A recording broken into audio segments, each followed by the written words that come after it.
Halo semuanya, perkenalkan nama saya Fitria Eva, NIM 19104166874, kelas A1 pagi, mata kuliah Analisis Lingkungan Bisnis, dosen Adi Mursalin SEMM.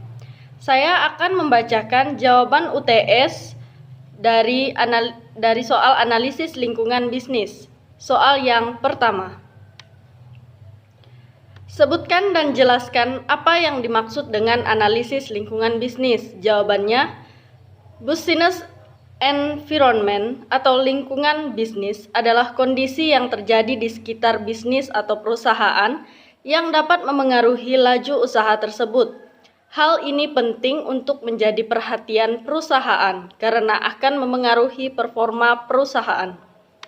Analisis lingkungan bisnis adalah suatu proses yang digunakan perencana strategi untuk memantau lingkungan bisnis dalam menentukan peluang atau ancaman. Meskipun perusahaan satu dengan yang lain terlihat tidak saling berhubungan dalam satu lingkungan bisnis, mereka saling terkait, saling memengaruhi, dan saling bersaing. Soal nomor 2. Jelaskan mengapa perlu melakukan analisis lingkungan bisnis. Jawaban, mengapa lingkungan bisnis perlu dianalisis? Yang pertama, agar pembuat strategi dapat mengantisipasi setiap kesempatan dan membantu mengembangkan sistem pemecahan sedini mungkin terhadap faktor-faktor lingkungan yang dianggap mengancam tujuan perusahaan atau early warning system.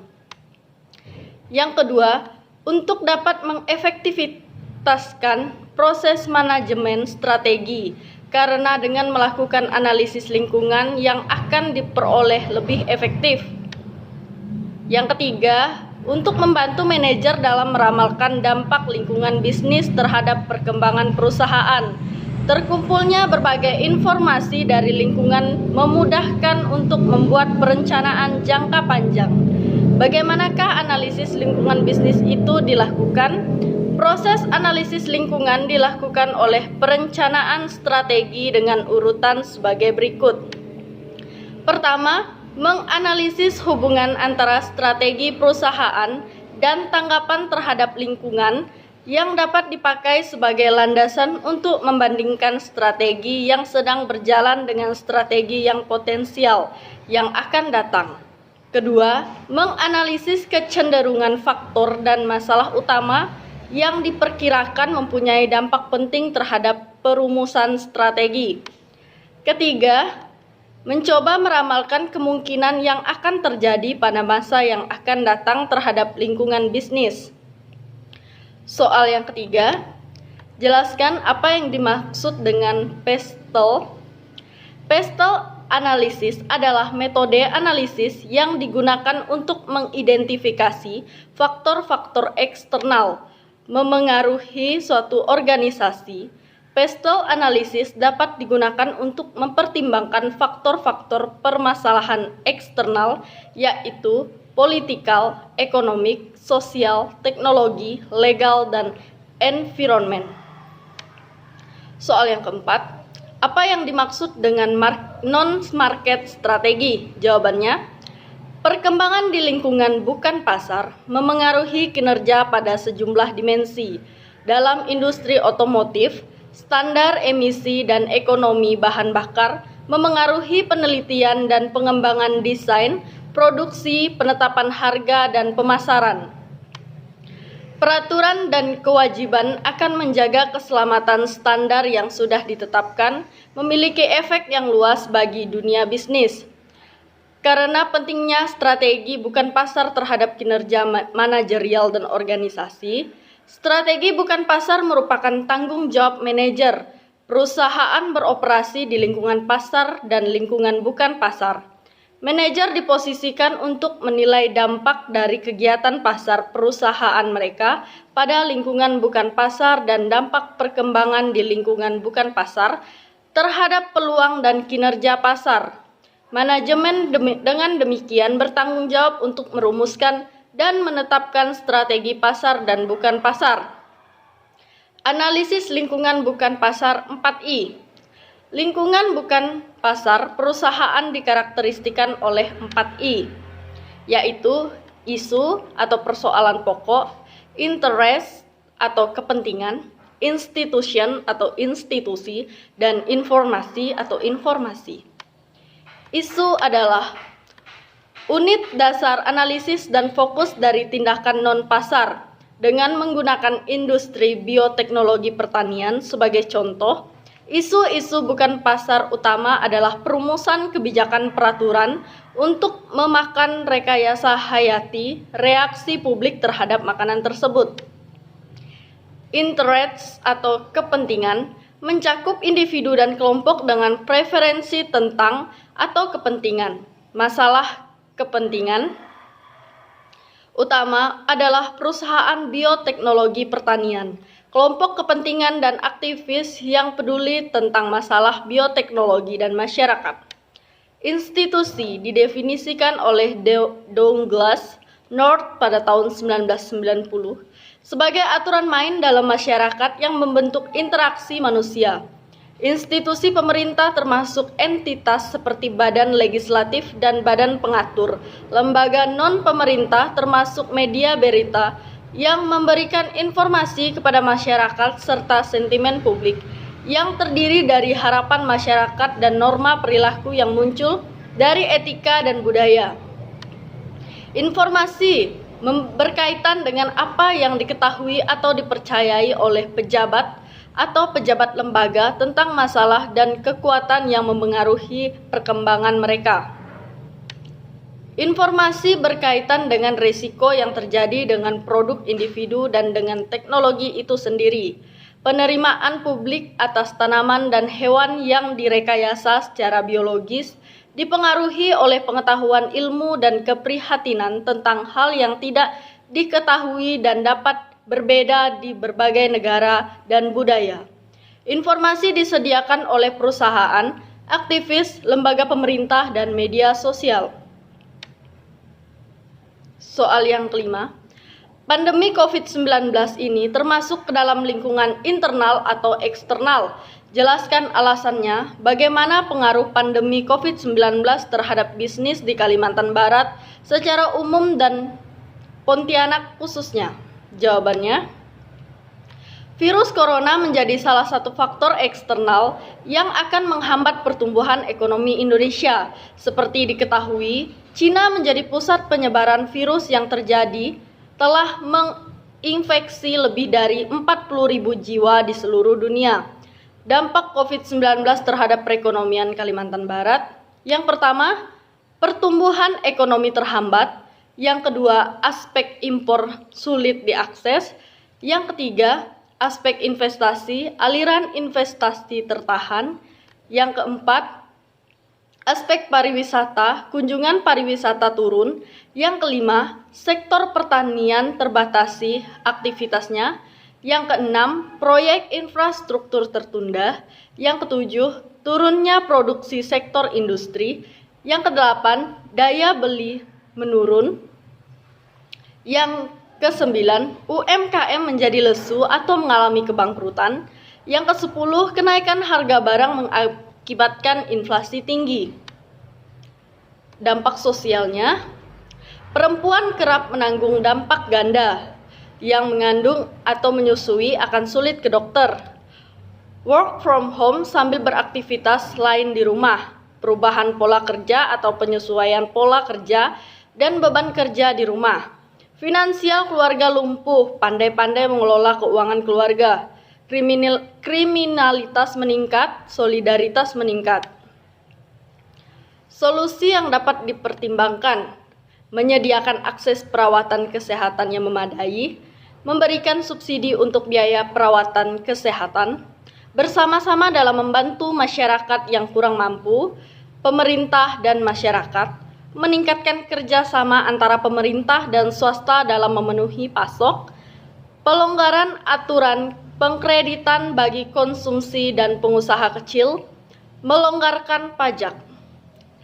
Pontianak.kompas, perekonomian Kalimantan Barat masih tumbuh positif sebesar 2,49% triwulan 1 strip 2020. Di tengah pandemi COVID-19, meskipun demikian, pertumbuhan tersebut terendah pada periode yang sama selama beberapa tahun terakhir.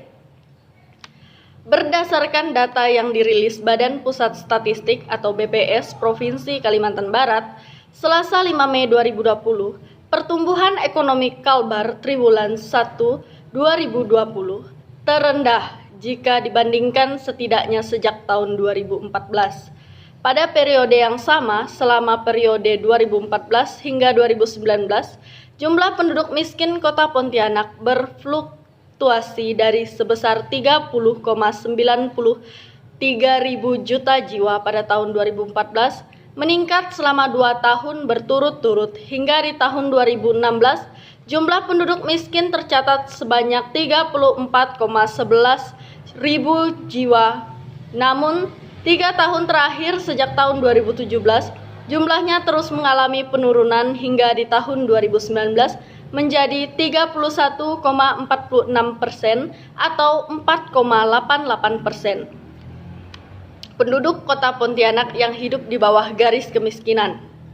Pandemi COVID-19 diprediksi akan memberikan dampak luar biasa bagi sektor seperti kinerja perdagangan, nilai tukar, aktivitas bisnis akan penurunan drastis. Dampak pandemi COVID-19 menyebabkan berkurangnya pasokan tenaga kerja, pengangguran, berkurangnya penghasilan, meningkatnya biaya melakukan bisnis di setiap sektor, termasuk gangguan jaringan produksi di setiap sektor, pengurangan konsumsi karena pergeseran preferensi konsumen atas setiap barang, kerentanan masyarakat terhadap penyakit, serta kerentanan terhadap perubahan kondisi ekonomi, pembatasan sosial yang diberlakukan oleh pemerintah, menyebabkan seluruh masyarakat terkena dampak, terutama masyarakat golongan pendapatan menengah ke bawah dan pekerja harian.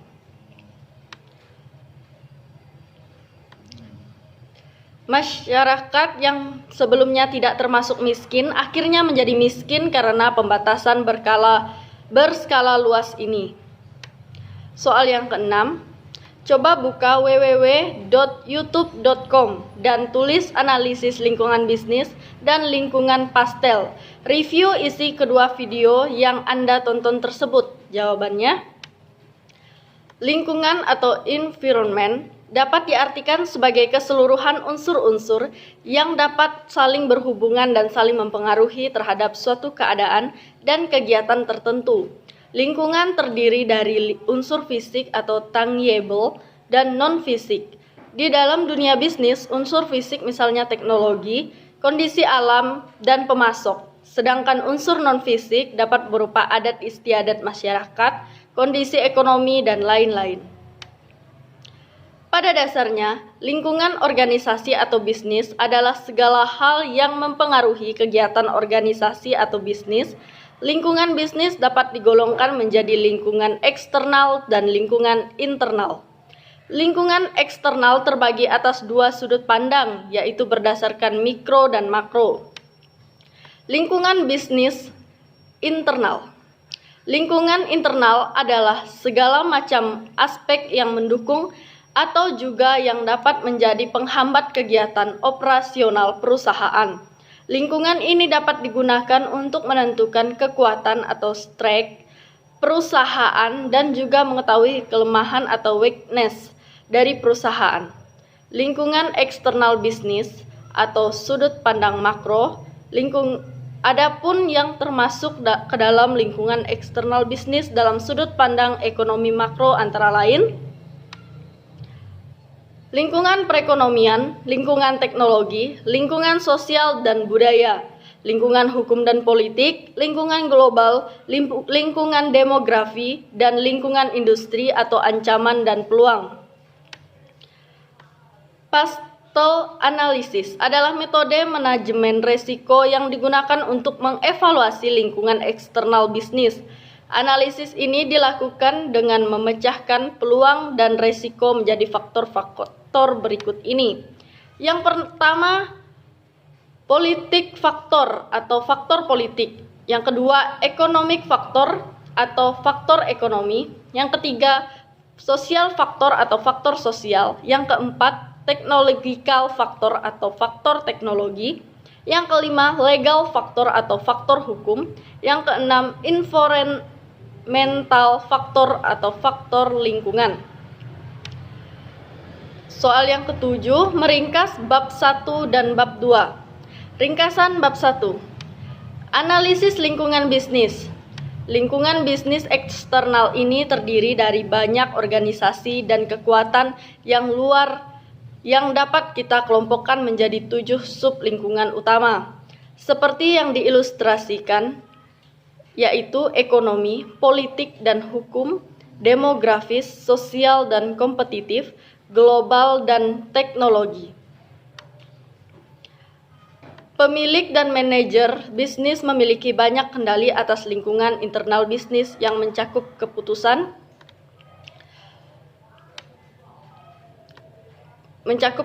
sehari-hari. Kondisi lingkungan eksternal yang mempengaruhi bisnis umumnya berada di luar kendali manajemen dan terus berubah. Untuk bersaing dengan sukses, pemilik dan manajer harus terus mempelajari lingkungan dan menyesuaikan bisnis mereka. Definisi lingkungan bisnis. Ini adalah kumpulan input tersebut ke dalam organisasi yang berada di bawah kendali organisasi atau kelompok kepentingan lain atau dipengaruhi oleh interaksi beberapa kelompok seperti ekonomi. Menurut Profesor Payer dan Anderson, lingkungan terdiri dari semua pengaruh eksternal dan internal, interaksi kompleks pasar, produksi, dan keuangan, 3 komponen dasar bisnis kita, oleh Bapak J.A. Raja dan Tuan C.J. Dugan. Lingkungan bisnis adalah kumpulan dari semua kondisi peristiwa dan pengaruh yang mengelilingi dan mempengaruhinya, oleh Profesor Kate Duffy. Lingkungan eksternal organisasi terdiri dari hal-hal di luar organisasi serta pelanggan, unit pemerintah, pemasok, perusahaan keuangan, dan kumpulan tenaga kerja yang relevan dengan operasi organisasi. Bisnis dan lingkungannya. Dalam perilaku operasionalnya, suatu organisasi berinteraksi dengan berbagai kekuatan yang ada di lingkungannya. Dengan demikian, organisasi bisnis menangani lingkungan dengan melakukan transaksi berikut. Mereka menerima input, produsen menerima bahan mentah, pialang saham menerima informasi keuangan terbaru, dan otoritas lokal menerima data tentang kebutuhan perumahan. Mereka mengubah input, produsen memproduksi barang-barang dari bahan mentah yang diinterpretasikan oleh pialang saham informasi, dan otoritas lokal membuat rancangan perumahan. Mereka menghasilkan hasil pabrik menjual produk, nasihat pialang saham, dan penduduk lokal yang membangun rumah.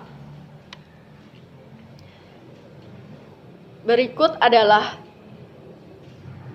konsep lingkungan bisnis. Lingkungan bisnis adalah kumpulan kondisi peristiwa dan pengaruh yang mengelilinginya dan mempengaruhinya.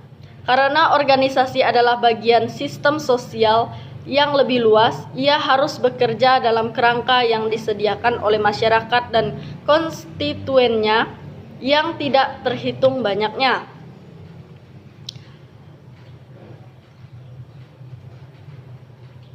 Berikutnya adalah ringkasan bab 2. Perkembangan di lingkungan bukan pasar mempengaruhi kinerja pada sejumlah dimensi. Dalam industri otomotif, standar emisi dan ekonomi bahan bakar mempengaruhi penelitian dan pengembangan desain produksi.